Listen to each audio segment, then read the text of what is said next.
السلام عليكم ورحمة الله تعالى وبركاته. هاد لا فيديو هادي غادي نديروها على البقرة الحلوب.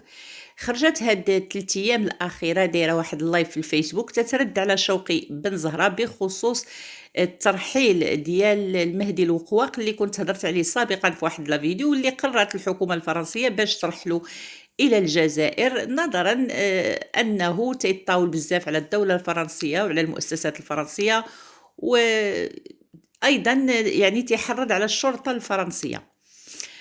خرجت باش ترد على شوقي بن زهرة. اوكي داكوغ، يعني شوقي بن زهرة ولد بلادك، معارض جزائري عايش في فرنسا، وانتي شياته ديال الكبرانات عايشه في فرنسا معاه، وبجوج بهم عايشين في مدينه ليون.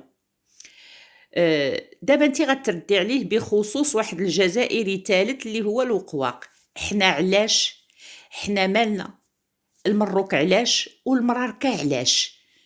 خارجه في هاد اللايف باش ترد على شوقي بن زهرة اللي هو بلغ على الوقواق، ولكن حاشرانا حنا، فرشات بينا في اللايف وخطات بينا، بدات بينا وكملات بينا. بدات في الاول نعتاتنا كما العاده مملكه الزريبه، وان المروك هو اكبر بلاد ديال الدعاره المفتوحه. علاش البقره الحلوب؟ قال لك حيت نتوما تتقولوا محرز مغربي.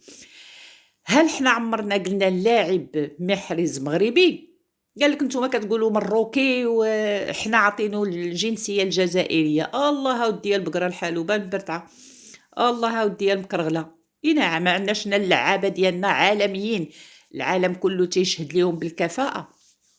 غادي نقولوا حنا محرز مروكي. هادشي علاش؟ وحتى لو قالوا شي مغاربه محرز مغربي، هادشي تيعطيك الحق تسبينا هاد السبان كله.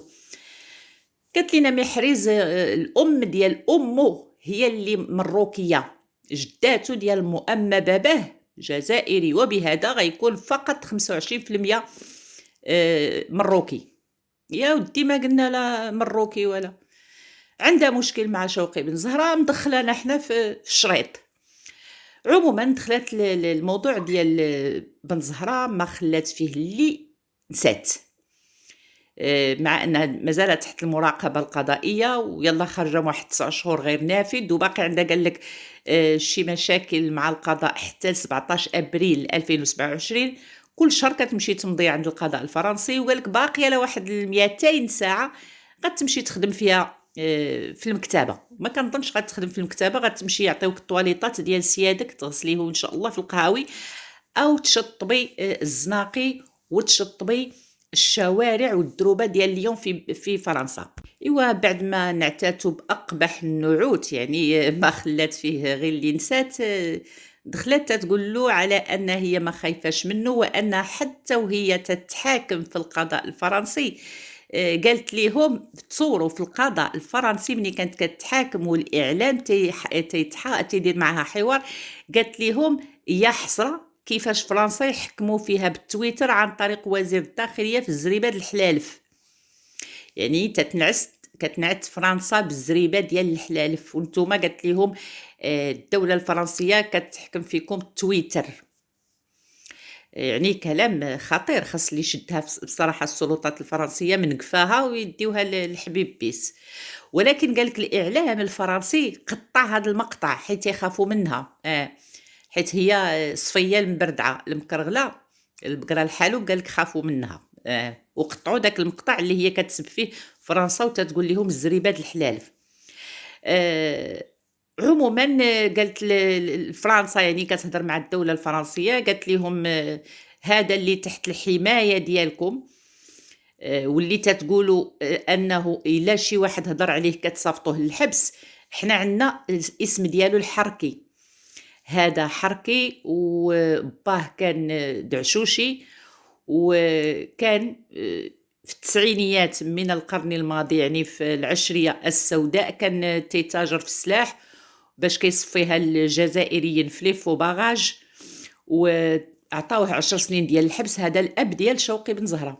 قالت لهم باه حكموا عليه في 93 بالسجن لمدة 10 سنوات. داك الساعة قالت لهم شوقي كان عنده غير 3 سنين، يعني ما عاقلش، ولكن في 99 جا بوتفليقة وعطاه عفو رئاسي. وبما ان شوقي بن زهره ما عقلش لان كان عنده 3 سنين فاش قال لك باه مشى للحبس، امو هي اللي حرضاته وعاودت له كل شيء وكرهاته في الجزائر وما بقاش كيحمل الدوله ديال الزريبه يعني كلام خطير تتقولوا. وبقات كتطلب السلطات ديال الزريبه، قالت لهم خصكم تنحيوا له الجنسيه الجزائريه هو والعائله ديالو. ايوا البقرة الحلوبي لا حيدوا له الجنسية الجزائرية، هو اصلا ما كيدخلش الجزائر، هو عايش فرنسا، عنده لجوء سياسي، وقلتي على انه عنده حماية فرنسية، ما عنده ما يدير بالزريبة. ولكن انتي خصهم يحيدوا لك الجنسية الفرنسية وترجعي ديري الطابور ديال العدس عند عمك الشنقريحة وعمك تبون، لان الكلام اللي قلتيه خطير جدا. قالت لهم اذا كان هاد بن زهره هو اللي تيسير الحكومه الفرنسيه بالفيديوهات ديالو ويدخل الناس للحبس، فين هي العداله؟ دابا بديتي انتي شوقي بن زهره هو اللي تيسير الحكومه الفرنسيه قداش، هذه بوحدها تهمه بعدا. بقات كتقولون فينا هي العداله بما ان بن زهره هو اللي تيسير الحكومه الفرنسيه بالفيديوهات ديالو وتيدخل للحبس اللي بغى، هذه بوحدها تهمه. وفين هي العداله؟ وبن زهره ما تيخرجش من الدار لانه تيخاف، هو ساكن غير حدايا. علاش تيخاف؟ قالت له ماشي حيت غيضربوه، لا، لان كلشي عارفين على ان فرنسا دايره له الحمايه الفرنسيه، ولكن ما تيحملوش الجزائريين، تيتجاهلوه، ما يعني تيقلبوا وجههم عليه، ما عندوش الوجه باش يواجه الناس، وانتم اللي تتحميوه. بالله عليكم واش هذا الكلام اللي تتوجهوا للسلطات الفرنسيه وهي تحت الرقابه القضائيه، وقال لك باقا في قطر، هذه في الدخول خاصو يهزوها من قفاها للحبس، ولكن في هذه المره هذه خاص الحبس النافذ ديريكتومون باش تاكل عديد ديس تما في هاد الشتوى هذه. ايوا بقات تتكرر اطلب من السلطات الجزائريه تنحي ليه الجنسيه الجزائريه هو والعائله ديالو، راه يبعث الناس للحبس هنا في فرنسا. ايوا راه تيبلغ بالخروقات اللي كديروها نتوما، هاد الشياتين ديال الكبرانات، وسركم نيت تيصيدكم واحد بواحد، برافو عليه. وشوفوا التطاول عاوتاني، ماشي خطره ماشي جوج في هاد اللايف.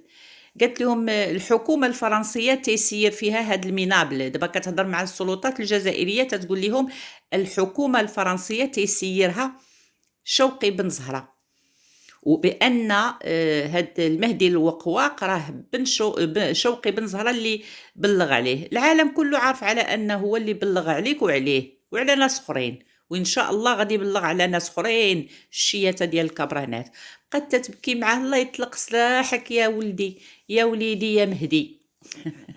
شويه بقات تقول لهم خصكم تسينياليو له لاباج ديالو، حنا 50 مليون جزائري، سينياليو لو كونت نتاعو، راه هذا تعدى الحركي. هادشي علاش قادين الذباب الالكتروني ما تقدوش تواجهوا، غير السينيال للقنوات والصفحات. 50 مليون انت عندك 50 مليون كيتصنتوا لك باش يدخلوا يسينيالي ولا الشوقي بن زهره. شويه بقات توجع عاوتاني واحد الرساله من الوزير الداخليه الفرنسي، قالت ليه ما خصكش دير الخطا ديال الوزير الداخليه اللي قبل منك. علاش؟ لان وزير الداخليه اللي قبل منه هو اللي شدها وصافتها تحاكم في القضاء، فقالت له ما خصكش دير، دابا هي كتعطي النصائح لوزير الداخليه الفرنسي، ما خصكش دير الخطا بحال هذاك اللي قبل منك. قالت له لان الا كانت الوزاره ديال الداخليه تحكموا فيها الفيديوهات، راه ما غاديش تمشيو بعاد معنا في العلاقات مع الجزائر، يا اما يخليوكم تسبوا وتعايروا هاد وزاره الداخليه الفرنسيه وتحرضوا على القتيله وعلى التصفيه وعلى التدعشوشيات، واما ما غتمشيش بعيد مع الجزائر. على شكون بغات تكون هاد الجزائريه؟ فما في بالك انت بصح تبون المغبون تيقول لك قوه ضاربه وثالث قوه اقتصاديه عالميا وكوكب وقاره، وصدقتيه بارد مع راسك ومكرغله وملقطه. الله الا قال لك كتوجه زاني واحد ماشي تا نداء ولا رساله، لا يعني انذار، الله الا تتوجه له انذار وزاره الوزير الداخليه الفرنسي. قالت له الا تيحكم فيكم بن زهره اين هي العداله؟ وراه ما غتمشيوش بعيد مع العلاقات ديالكم مع الزريبه ديالهم. وهاد قالت له هاد شوقي بالذات راه ما غاديش نعطيوه ليسي باسي. غادي يحيدوا له الجنسيه وما يعطيوش ليسي باسي. قالت له النهار كله نتوما الاسلام الجزائر، الاسلام الجزائر، الجزائر الاسلام. على اين جزائر واسلام كيهضروا عليها الاعلام الفرنسي؟ البقره الحلوب. اين اسلام في الجزائر اللي قلتي النهار كله الاعلام الفرنسي يهضر عليه؟ اذا كان المنتخب ديالكم منين جا يوم الجمعه ما بغاش يمشي يصلي في بيت الله في المسجد بحال سيادهم، جميع المنتخبات اللي في شي مدينه مشى للمسجد، الا بن كرغول اللي قالك جيبوا لينا الامام يصلي بينا كما كتشوفوا الامام داخل هو والسيد معاه بجلالبهم ساكن باش قالك يصليو بالمنتخب الجزائري. قال لك اخوتي في فندق الماريوت فين الاقامه ديالهم، الوحيدين في العالم اللي قال لك جيبوا لنا الامام للفندق يصلي بينا، ما نمشيوش حنا نصليو. مع ما كانت لا شتا لا والو، كانت صاحيه. وجميع الفرق اللي في فاس واللي في الرباط واللي في اي مدينه مشاو للمسجد البيت الله. اين اسلام كتهضروا عليه صراحه؟ هذا اسلام؟ الجمعه صلاه الجماعه في بيت الله والخطبه قال لك لا جيبوا لنا الامام. شتو الفشوش اللي كيديروا معنا هاد الناس هادو اخوتي؟ شتو الفشوش؟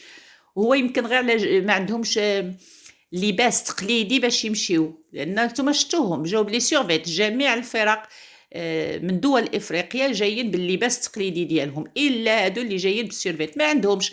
ولكن كون قلتوها لينا ودي احنا نعطيوكم جلال بكادو تلبسوهم، حيت عارفين ما عندكم لا تراث لا لباس تقليدي ولا هم يحزنون. ايوا بقات كتصيفط انذارات اخوتي للدوله الجزائريه لانهم غيصيفطوا الوقواق للجزائر، ولان شوقي هو اللي تيبلغ عليهم. بقات ليها في الحلق وقالت لهم فين غاديين بهذا الشيء وراه هذا الشيء ما غاديش يوصلكم بعيد مع العلاقات الجزائريه، كأن الجزائر زعما راها شي حاجه عند بالها، هي شي حاجه كبيره. والاعلام ديالكم يهضر على الجزائر والاعلام والاسلام، الاسلام والجزائر وتتقولها الاسلام الجزائر، الجزائر الاسلام، الاسلام الجزائر، الجزائر الاسلام. اين اسلام عندكم؟ ما نعرف والله ما كتعرفي توضاي باش تصلي اصلا. اين اسلام عندكم؟ وقالت لهم فين غاديين بهذا الشيء؟ راه غتكون حرب بارده بين فرنسا والجزائر. حرب بارده من نهار فاش جاء ايمانويل ماكرون واعترف بالصحراء المغربيه من قلب البرلمان المغربي واحلى ماماكم فرنسا هنا. قالت لهم الجزائر ما غتهبطش يديها، وراكم هبطتوا ناري. وراها الجزائر ولات اضحوكه في العالم، وراها الجزائر ولات منبوذه ومعزوله عالميا، ماشي غير في شمال افريقيا، في العالم حتى واحد ما تيحملكم. لان الله يرحم المغفور له جلاله الملك الحسن الثاني رحمه الله عليه، علم العالم مع من حشرنا الله في الجوار. غير كملت من تهديد فرنسا والتحريض على شوقي بن زهرة والنداءات للسلطات ديال الزريبة باش ينحيو له الجنسية الجزائرية هو والعائلة ديالو. كملت معاه وقالت لك ايوا دابا انا رجعت لكم المراركة وبقات علينا يا المراركة يا المروكي الحمروكي يا المروك اكبر دولة دعارة مفتوحة يا مملكة الزريبة. وقال لك حنا تنحزروهم. قال لك كتحزرونا باش البقره الحلوب؟ قال لك كتحزرونا باتاي والكاطو. هاش قالت الشوافه؟ قلناها ولا ما قلناهاش؟ اتاي والكاطو. ها حنا دابا سمعونا الهضره من عند بني كرغل. قال لك حكا ما حكا اتاي والكاطو تنوريهم كرم الضيافه ديال المغاربه. واش هادو كيعرفوا كرم الضيافه هادو؟ واش طابوريستان كيعرفوا شنو هي كرم الضيافه؟ كرم الضيافه كنعرفوا حنا المملكه ديال الملوك الكرام، ماشي ديال طابوريستان، ماشي الزريبه ديال الكبرانات. وعايرتنا بها، وصلنا حنا قلناها وصلت كتعايرنا بها البقره الحلوب. قال لك كنحزروهم باتاي والكاطو. وبقات علينا محرز ماشي مغربي يا المروكي الحمروكي، محرز الجزائري، ما خلات فينا اللي يبقى. يعني لايف ما خلات فيه لا السلطات الفرنسيه ولا الشوقي بن زهره والتحريض وزادت بالسبان والمعيور فينا في الاول وفي الاخر. في الحقيقه والله ما كرهت انا شوقي بن زهره يرجع لذاك اللايف ديالها في الفيسبوك يفرغ داك المقاطع اللي كتهددو كتحرض عليه وكتهدد ايضا الدوله الفرنسيه وتتقول لهم شوقي بن زهره اللي تيحكم فيكم، هذا المينابل هو اللي تيحكم فيكم. ويشد هاد المقاطع يفرغها ويديها للسلطات الفرنسيه باش وهي جايه من قطر، لان قال لك هي باقا في قطر، يشدوها في المطار من قفاها ديريكتومون لحبيب بيس. دابا السجن نافذ ماشي موقوف التنفيذ باش يعاودوا ليها التربيه والاخلاق. خوتي الى هنا كتنتهي الحلقه، شكرا لحسن الاستماع، ما تنساوش دعم القناه والى حلقه مقبله باذن الله.